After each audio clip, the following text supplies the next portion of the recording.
Bonjour à tous. Je veux partager avec vous aujourd'hui le témoignage d'un homme qui malheureusement a écrit un livre qui n'est plus disponible en français ou très, très difficilement disponible.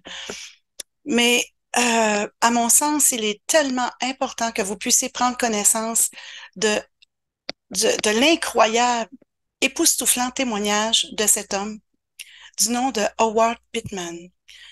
Alors, sans plus tarder, je commence à vous partager maintenant ce témoignage.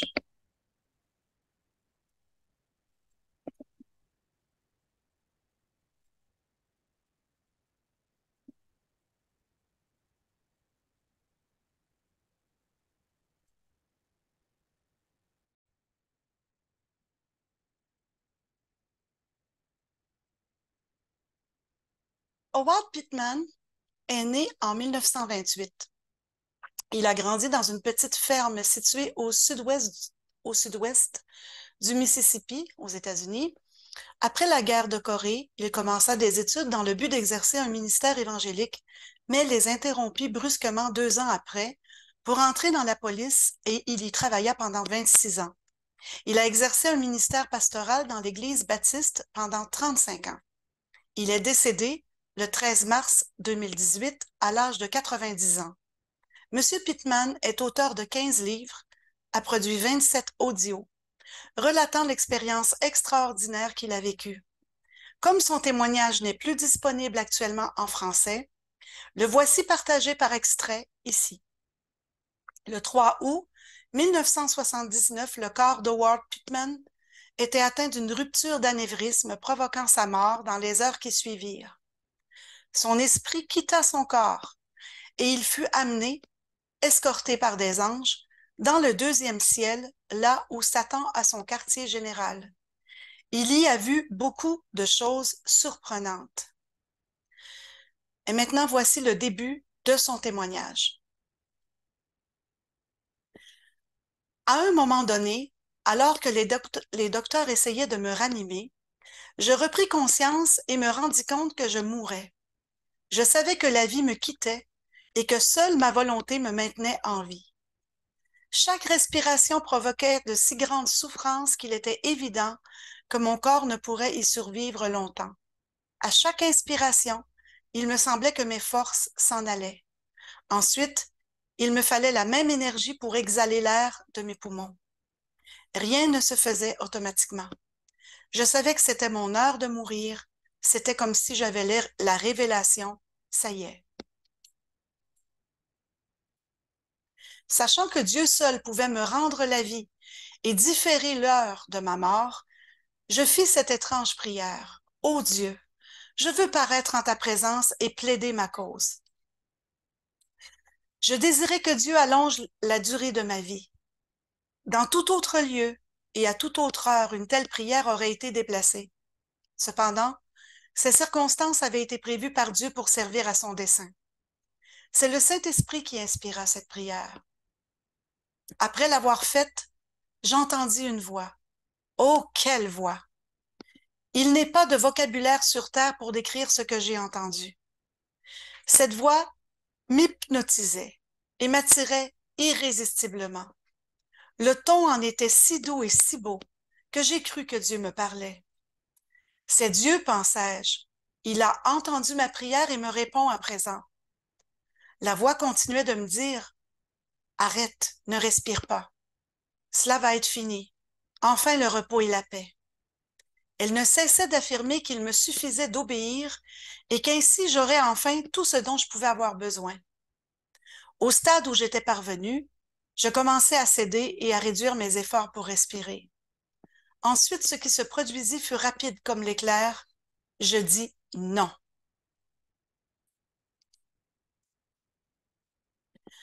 Et ce qui est écrit dans le livre de Jacques se produisit. Résistez au diable et il fuira loin de vous. Jacques, chapitre 4, verset 7. Et oui, dans cette vallée, bien au-delà de la vallée des larmes, dans la vallée même de l'ombre de la mort, Satan m'a rencontré et m'a menti. Naturellement, cette façon de plaider sa cause ne représentait rien de nouveau pour lui, car il m'avait menti toute ma vie. Il me poursuivait une fois de plus durant mon agonie. Rien n'est sacré aux yeux de Satan, le père du mensonge, car il a insinué qu'il était Dieu. Ce sont des tactiques auxquelles doivent faire face les gens dans ce monde, de l'Église des derniers temps. Satan est tout d'abord menteur. Il a menti à Ève et n'a cessé de mentir depuis. Malheureusement, beaucoup de gens achètent ce mensonge sans même le savoir. Remarquez que dans ma situation, Satan n'a pas commencé par un mensonge flagrant. Il a dit que si je lui obéissais, la douleur physique disparaîtrait. Cette affirmation était vraie, mais tout ce qu'il a dit par la suite était un mensonge. Il s'est contenté de placer juste un peu de vérité pour ajouter foi à son histoire. Ensuite, il a tout transformé à sa guise pour parvenir à ses fins. Voilà pourquoi il est difficile de le piéger. Il a toujours un brin de vérité mêlé à beaucoup de mensonges. Le grand voyage. Ce qui se passa par la suite est tellement extraordinaire que certaines personnes le trouvent difficile à croire. Puis-je vous dire cependant que je connais la différence entre les rêves, les visions et une véritable expérience? J'insiste sur le fait suivant. Si vous ne croyez pas à l'existence de Satan et de ses démons comme en des êtres réels, alors vous affaiblissez votre service et celui du royaume de Dieu. Il va de soi que si un ennemi ne vous paraît pas réel, vous ne pouvez pas lui résister. Au moment même où je résistais à Satan, il s'enfuit. Puis les anges ont enlevé l'esprit de mon corps. Ces anges étaient présents quand Satan m'a tenté. Je ne m'en suis pas rendu compte car j'étais encore dans la chair. Mais ils ne m'ont pas aidé jusqu'à ce que je résiste à Satan avec ma propre volonté. Le seul secours qui me vint fut la révélation surnaturelle donnée par le Saint-Esprit. La voix que j'entendais appartenait à Satan et non à Dieu. Obéir ou non à la voix relevait de mon choix personnel. En route vers le deuxième ciel. Quand les anges ont enlevé l'esprit de mon corps, ils l'emmenèrent directement dans le deuxième ciel. Nous n'avons pas eu à quitter la salle par la porte pour entrer dans le deuxième ciel. Je vous précise qu'à ce moment-là, Howard Pittman était à l'hôpital, dans une salle, et les médecins, le personnel médical était en train d'essayer de le sauver, de le maintenir en vie, de le réanimer. Nous y sommes entrés à travers le mur dimensionnel depuis la pièce même où se trouvait mon corps. La chair ne peut le traverser, seul l'esprit en a la possibilité. Pour que le lecteur puisse bien comprendre ce qui s'est passé, il faut qu'il saisisse comment la séparation peut se produire entre la chair et l'esprit. Pour connaître ce processus, nous devons comprendre de quoi notre être est composé. Premièrement, Dieu est esprit. Deuxièmement, Dieu est invisible.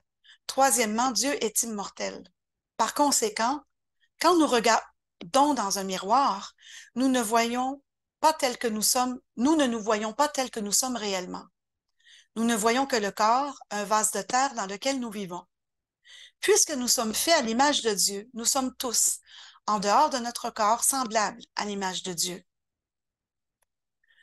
Il nous a donc été donné une âme pour nous différencier les uns des autres, pour faire de nous des êtres individuels. Les animaux de ce monde ont une âme également. La seule différence entre leur âme et la nôtre est que notre âme appartient à l'esprit. La leur est rattachée à leur corps. Quand leur corps meurt, leur âme meurt également. Quand notre corps meurt, notre âme reste avec l'esprit. Lorsque mon esprit a été enlevé de mon corps, mon âme l'accompagnait. Je suppose que la meilleure façon d'identifier l'âme est de dire quelle est notre personnalité. Pendant tout le temps où j'ai été éloignée de mon corps, je suis demeurée un être individuel, c'est-à-dire que j'ai gardé ma personnalité. J'ai gardé toutes mes facultés. En fait, elles ont même été aiguisées. Alors que nous traversions le mur dimensionnel et pénétrions dans le deuxième ciel, je me suis retrouvée dans un monde totalement différent, bien plus différent que tout ce que j'avais imaginé. Ce monde-là était rempli d'esprits immatériels aussi nombreux que les grains de sable au bord de la mer. Ces êtres étaient des démons ou des anges déchus. Il y en avait des milliers de différentes formes, et ceux qui étaient de formes semblables avaient des couleurs différentes. De nombreux démons avaient des formes humaines et beaucoup d'autres des formes animales. Certains avaient des formes dont la laideur dépasse l'imagination. D'autres encore étaient si macabres et si repoussants que j'en avais presque la nausée.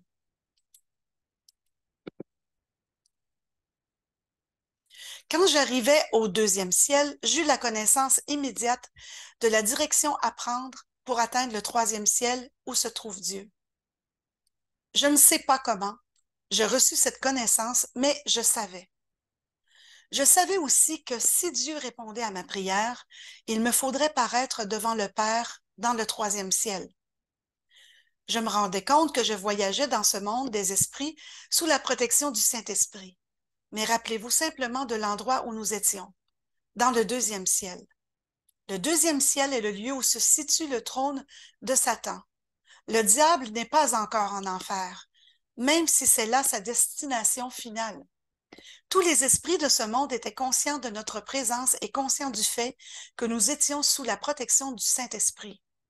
Permettez que je vous donne une référence biblique quant au pouvoir de Satan tel qu'il se révèle dans le deuxième ciel. Le 10e chapitre du livre de Daniel raconte comment Dieu a envoyé un de ses anges pour donner un message au prophète. À cause de l'importance de son contenu, Satan n'a pas voulu qu'il soit délivré. Pour que l'ange, envoyé par Dieu depuis le troisième ciel, puisse atteindre Daniel, il lui fallait passer par le second ciel.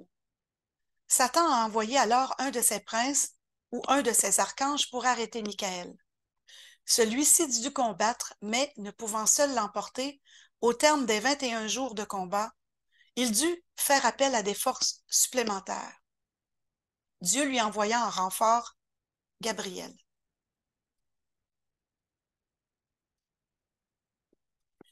Après avoir délivré son message, Gabriel informa Daniel qu'il s'en retournait à nouveau combattre en repassant par le deuxième ciel. Alors que nous nous déplacions dans ce monde, j'ai été très déçu que mon escorte ne prenne pas la direction du troisième ciel où se trouvait Dieu. Au contraire, nous allions dans la direction opposée. Alors que nous allions de lieu en lieu dans ce monde, j'ai appris beaucoup de choses sur les démons. J'agissais dans le royaume des esprits d'une façon différente de celle dont nous agissons ici dans ce monde physique. Par exemple, nous ne communiquions pas de bouche à oreille, mais avec nos esprits. J'avais l'impression que nous projetions nos paroles sur des ondes de la pensée et que nous recevions les messages de la même manière. Bien que je fusse en mesure de penser sans projeter mes pensées, je remarquais que cela ne m'apportait rien puisque les anges ne pouvaient pas lire dans mes pensées. J'entendais différents sons provenant de ce monde-là, mais ne les entendais pas avec mes oreilles, j'entendais avec mon esprit. Je pouvais cependant entendre les sons. Quand nous voyagions, la plupart du temps, nous le faisions à la vitesse de la pensée. Nous n'avions pas alors la sensation de mouvement. L'ange annonçait toujours où nous allions et où nous étions. À d'autres moments, nous ne voyagions pas de cette façon. J'avais alors, pendant le voyage, l'impression nette d'un déplacement. Ne vous faites pas d'illusions sur les démons car ils sont très réels. La Bible parle davantage des démons que des anges. Et dans Luc au chapitre 10 et au verset 18, elle met l'accent sur le mal qu'incarnent les démons. Marc chapitre 5 au verset 8 et 9 indique leur grand nombre. Et Matthieu au chapitre 10 et au verset 1 montre qu'ils sont impurs. Matthieu au chapitre 12 et au verset 21 à 30 affirme qu'ils sont sous les ordres de Satan. Matthieu au chapitre 8 et au verset 29 montre qu'ils peuvent posséder les humains. Dans le monde des démons, il y a une répartition du pouvoir très semblable à la hiérarchie militaire avec tous les grades et les échelons. Certains démons portent le titre de prince. Ils représentent la tête d'une principauté. La principauté est le territoire ou la région ou encore un endroit ou un groupe humain. Elle peut varier en puissance au point de représenter une nation, mais aussi à l'inverse, être réduite à une personne. Quand Satan assigne une tâche à un prince, celui-ci reçoit l'autorité d'agir au nom de Satan et d'utiliser tous les moyens nécessaires ou disponibles afin d'accomplir sa mission. Quand nous avons entrepris le voyage dans le deuxième ciel, les anges ont commencé à me montrer les différents types de démons. Chaque démon m'était révélé dans la forme dévoilant le champ de sa spécialisation. Bientôt, je découvris qu'il n'existe pas de généralistes dans le monde des démons. Ils sont tous des experts dans leur domaine. Ils n'ont qu'une spécialisation dans laquelle ils excellent.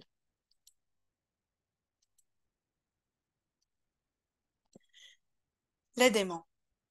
Comme chaque type de démon m'était montré, je découvris très vite qu'il existait parmi eux un ordre social, une hiérarchie. Ceux qui étaient à la tête de cet ordre ou de cette hiérarchie s'incarnaient dans une forme humaine. Plus bas, dans la hiérarchie, je vis des démons qui avaient des formes ni humaines, ni animales, et dont l'aspect morbide dépasse tout ce qu'on peut imaginer. Au sommet de cette hiérarchie, il y avait des démons guerriers qui représentaient la fine fleur des recrues de Satan. Ils se déplaçaient dans le deuxième ciel et même dans notre monde actuel à discrétion, en groupe, jamais seuls.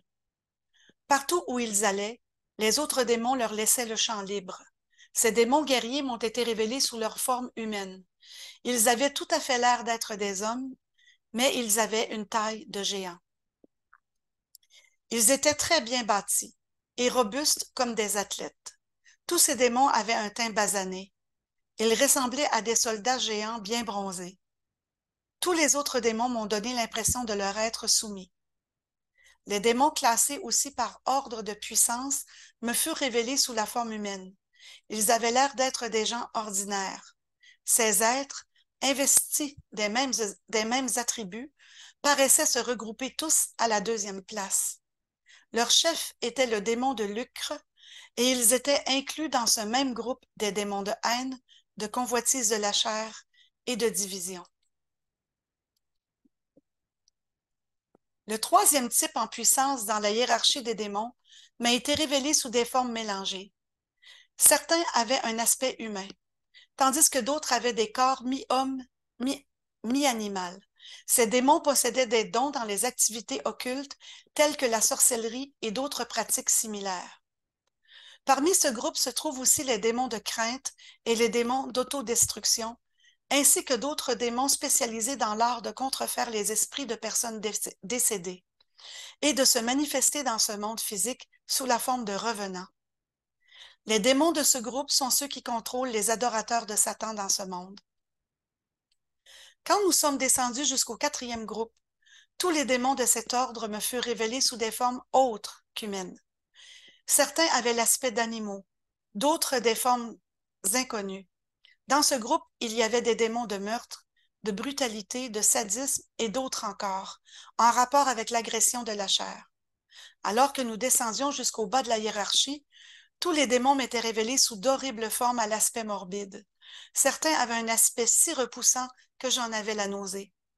Dans ce groupe se trouvaient les démons responsables de perversions sexuelles. Ils sont tellement méprisés par leurs propres compagnons qu'ils donnent toujours l'impression de se dissimuler, aussi bien dans le deuxième ciel que dans notre monde physique. Ils ne s'associent pas avec les autres démons, si ce n'est dans l'exercice de leurs activités. Il y a un autre groupe de démons que j'ai pu voir, mais je ne me rappelle pas bien de leurs attributs. C'est intentionnellement que ce souvenir a été effacé. Il ne m'a pas été permis, en effet, d'apprendre grand-chose à leur sujet. Je ne sais même pas où ils se placent dans la hiérarchie. Leurs formes ne m'ont pas été révélées. Je ne suis pas sûre non plus de l'étendue de leurs activités.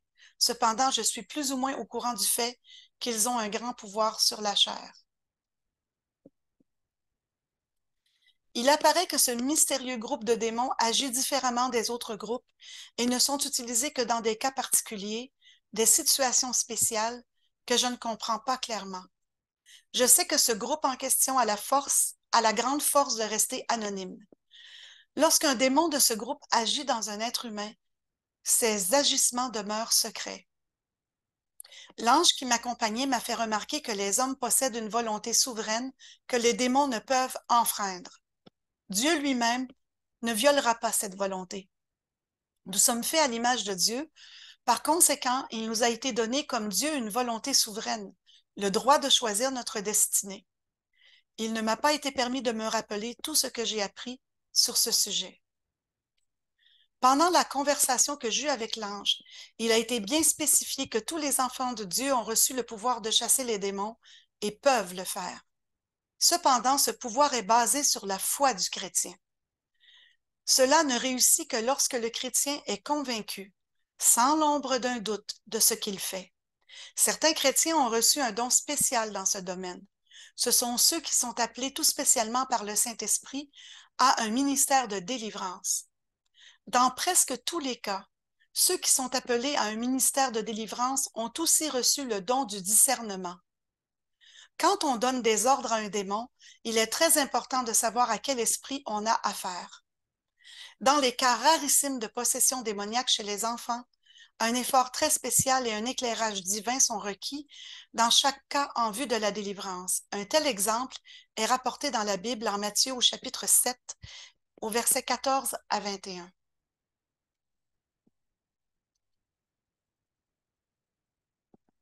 Les anges qui m'accompagnaient me dirent ensuite qu'ils voulaient que je voie les démons à l'œuvre dans le monde extérieur. Je fus alors accompagné dans les rues d'une ville. Je fus abasourdi à la vue de l'activité des humains dans le monde physique. Pleinement préoccupés par leur activité journalière, ils ignoraient totalement leur environnement, occupés par des êtres du monde spirituel.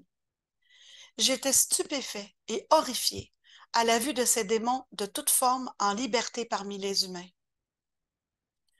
J'appris que les démons ne pouvaient pas agir dans la vie d'une personne contre sa volonté. Il en est de même des anges. Chaque chrétien né de nouveau a un ange gardien, et avant que la vie de ce chrétien ne s'achève, il peut prendre avec lui, l'ange gardien, une armée d'anges et le garder. J'ai appris que les anges gardiens combattent pour nous, mais ils n'ont pas la possibilité de s'interférer à notre volonté. Ils se battent pour nous protéger dans ce que nous ne voyons pas. Mais les anges ne peuvent s'opposer aux démons quand ceux-ci bénéficient de notre volonté. J'ai appris que les démons se battront contre les anges si cela est nécessaire, mais ils préfèrent l'éviter. Ils trouvent qu'il est plus facile et plus sûr de nous détruire au travers de notre propre volonté, domaine où les anges ne peuvent intervenir. À cause de cela, les démons déploient de grandes ruses pour nous tromper. Ils agissent dans notre vie en nous bernant, nous laissant totalement ignorants de leurs activités. J'ai découvert que tous les démons ne sont pas dans le deuxième ciel. Certains démons sont si effrayants qu'ils sont enchaînés en enfer.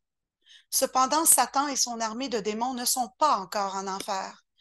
Ils ne veulent pas y être non plus. Je n'ai pas eu la permission d'aller en enfer, ni d'aller voir des démons enchaînés. Je suis convaincu que ceux-ci ont franchi les limites de leur domaine. Dieu, dans sa sagesse, a accordé à Satan et à ses démons une liberté partielle pour agir à l'intérieur de certaines limites. Ils n'ont pas le droit d'aller au-delà. Cependant, les démons qui sont dans les chaînes, en enfer, ont dépassé les restrictions imposées par le Seigneur. Ils y sont maintenant enchaînés. La Bible souligne ce fait en bien des endroits, en particulier dans le livre de Jude. Toutes les fois où Satan va au-delà de ses limites, il doit en recevoir l'autorisation de la part de Dieu. Dans le cas de Job, la permission lui a été accordée, mais pas dans celui de Pierre. Les démons qui agissent sur les enfants en dessous de l'âge de raison n'ont pas le droit de le faire qu'après avoir obtenu une permission spéciale. Certes, l'autorisation d'agir chez des enfants est rarement accordée, mais en ces temps de la fin, nous pouvons nous attendre à une recrudescence des activités démoniaques, non seulement chez les adultes, mais aussi chez les enfants. Cet accroissement est prophétisé dans Marc au chapitre 13 et au verset 22, où le Seigneur parle de miracles que des faux prophètes accompliront dans les derniers temps. Il est difficile de comprendre pourquoi le Seigneur autorise les démons à se manifester au travers d'enfants. Mais puisque nous sommes nés pécheurs il y a toujours cette possibilité d'exploitation du mal. Les démons qui sont enchaînés n'ont pas obtenu la permission d'agir au-delà des restrictions établies par notre Seigneur. Ces actes illégaux sont rapportés dans Genèse au chapitre 6 et au verset 2 à 5. Parce qu'ils n'ont pas obtenu l'autorisation, ils ont reçu un châtiment immédiat. Le traitement spécifique réservé au diable et à ses démons est prévu pour la fin des temps et rapporté dans Apocalypse, chapitre 20, versets 1 à 3. Le lac de feu a été créé pour le diable et ses démons, pour leur destinée éternelle. Il y a une limite de temps fixée par le Seigneur pendant laquelle les démons peuvent agir, mais cette période n'est pas encore achevée. En tant que chrétiens, nous pouvons les lier dans leur autorité au nom de Yeshua, Jésus. Cependant, ce ne peut pas être un ordre permanent. Nous ne pouvons pas chasser les démons en enfer, seul Dieu peut le faire. Voilà pourquoi il est très important qu'une personne, sitôt délivrée, reste dans les voies de Dieu, afin de ne pas être de nouveau habité. Un chrétien peut chasser un démon d'une personne perdue, mais à moins que la personne ne soit sauvée et demeure dans la volonté de Dieu, il y aura une possibilité de retour que les démons utiliseront. Matthieu au chapitre 12 et au verset 43 à 45, lorsque l'esprit impur est sorti d'un homme, il va par des lieux arides, cherchant du repos, et il n'en trouve point. Alors il dit, je retournerai dans ma maison d'où je suis sorti. Et quand il arrive, il la trouve vide, balayée et ornée. Il s'en va et il prend avec lui 7 autres esprits plus méchants que lui. Ils entrent dans la maison, s'y établissent, et la dernière condition de cet homme est pire que la première. Il en sera de même pour cette génération méchante. Les démons sont des esprits réels et individuels. Ce sont eux qui sont à la base de tous les maux d'aujourd'hui.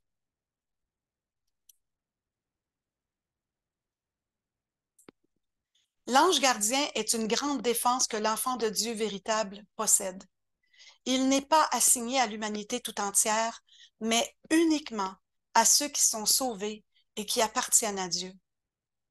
La plus grande arme de l'homme est la parole de Dieu.